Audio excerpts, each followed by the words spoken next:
My reporting had long focused on those who take advantage of the high seas to murder, enslave, dump, and steal. But the romance, wilderness, and lawlessness of that frontier has also inspired mavericks, renegades, and visionaries. An array of swashbuckling characters who use the murky laws of the high seas to dream up alternative world orders, utopian safe havens. But the question for me is whether these creations will become island nations or remain island notions.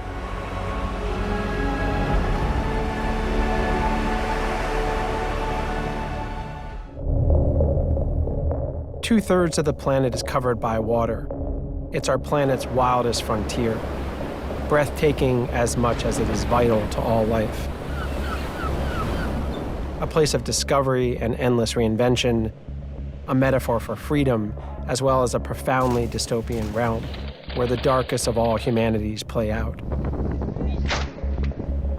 Over 50 million people work at sea, and human rights and environmental abuses often occur with impunity.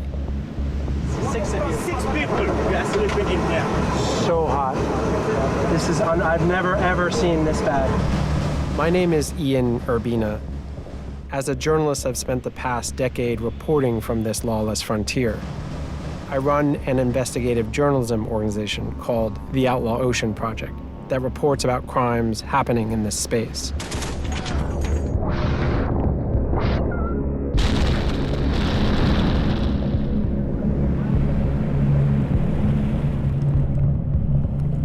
This is the Outlaw Ocean.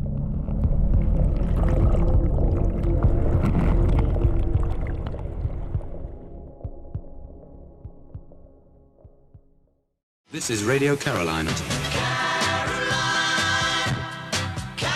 1965. The BBC and other broadcasters are only playing popular music late at night, leaving young audiences starved for more.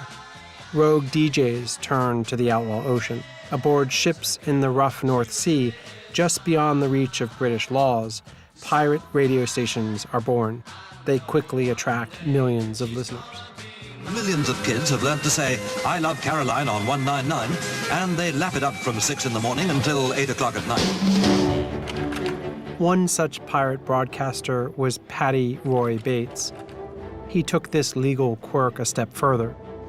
On Christmas Eve of 1966, he motored a small boat 7 miles off the coast of England to a rusty, abandoned anti-aircraft tower. At the time, Ruff's Tower lay just outside British waters. Inspired with a nutty idea for a perfect gift for his wife, Roy took hold of a grappling hook and rope, clambered aboard, and declared it conquered, even making it into the local news of the time. Why did you do it?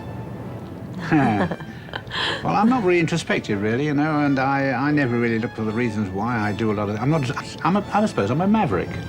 I do the unusual, and I enjoy doing the unusual. And these sort of things don't just tempt me; they attract me like a magnet, and I just have to do them. That's all.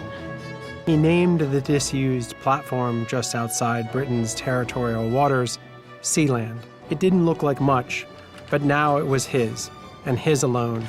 And what a perfect gift for his wife. But it wasn't long before Bates's new nation was challenged in British courts, a colorful story that was reported by American media at the time. The British Navy sent a boat close by. Roy Bates' son, Michael, fired warning shots. Father and son were brought to court, but a judge ruled that since Sealand lay 7 nautical miles outside British waters, British courts had no jurisdiction. Bates took that as recognition, created a flag, stamps, passports, and currency with Jones' arresting profile and a motto, E Mare Libertas, from the sea, freedom.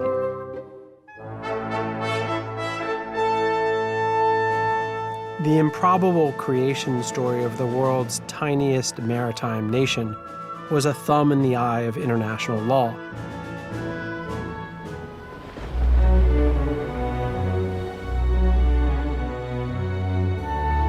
Since Jules Verne's 20,000 Leagues Under the Sea was published in 1870, people have dreamed of creating permanent colonies on or under the ocean and reinventing to their advantage the laws that govern. La Repubblica del Rosa, an Adriatic version of Sealand, lasted a grand total of 55 days before the Italian government blew it up.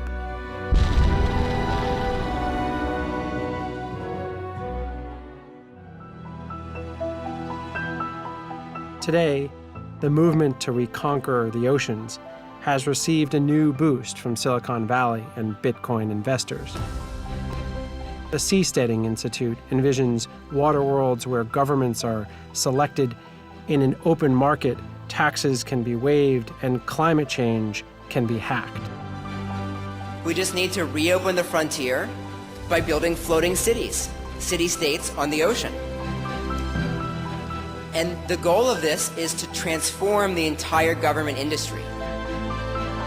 Named after the homesteads of the American West, seasteads are conceived as self-sufficient, self-governing, part libertarian utopia, part billionaire's playground. In the meanwhile, climate change and rising seas suggest their pioneering sustainable housing and food production may just offer some solutions.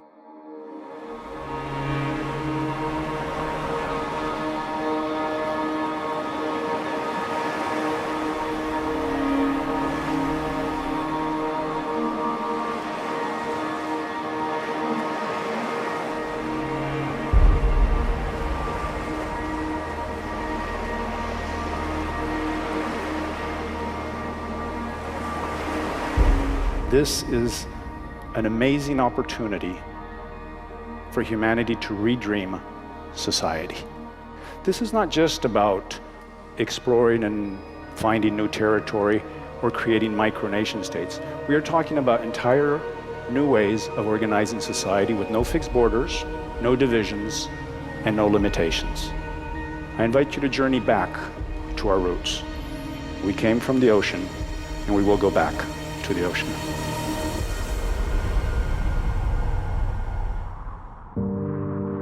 For all these lofty dreams of building brave new worlds in the outlaw ocean, the Principality of Sealand, half a century old, remains the only micronation standing in open waters to this day. You approach, and it looks unremarkable, but it's a marvel.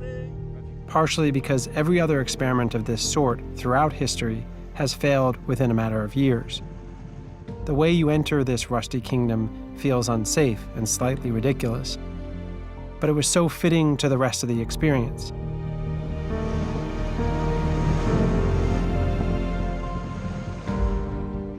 Today, the citizenry of Sealand has dwindled to one.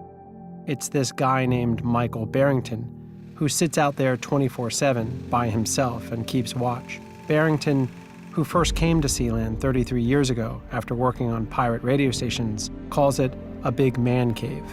Where would you like your stamp? Anywhere? Anywhere, yeah.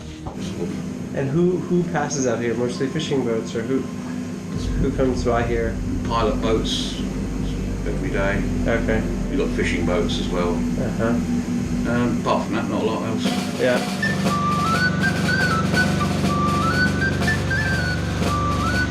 Rooms inside the concrete towers include a multi-faith chapel.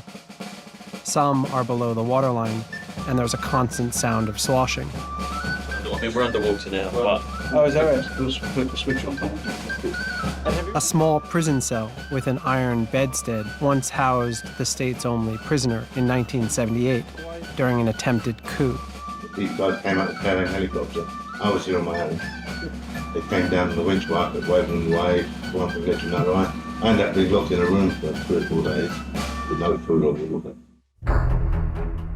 Prince Michael was released and exiled, and then with his father, they recaptured Sealand in a dawn raid in a helicopter.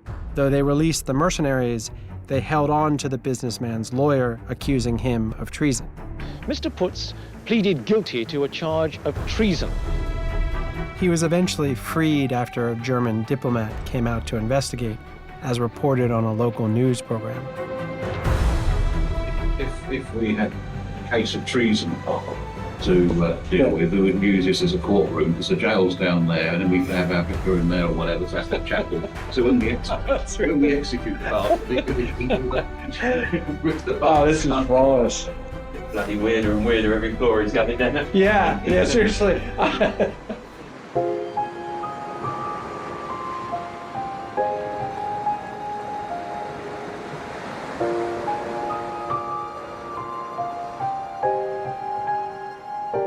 Since then, Sealand has paid its bills and kept afloat by playing host to various companies, including offshore internet server farms and tech firms, renting its space for exhibitions, oddball weddings, or music videos.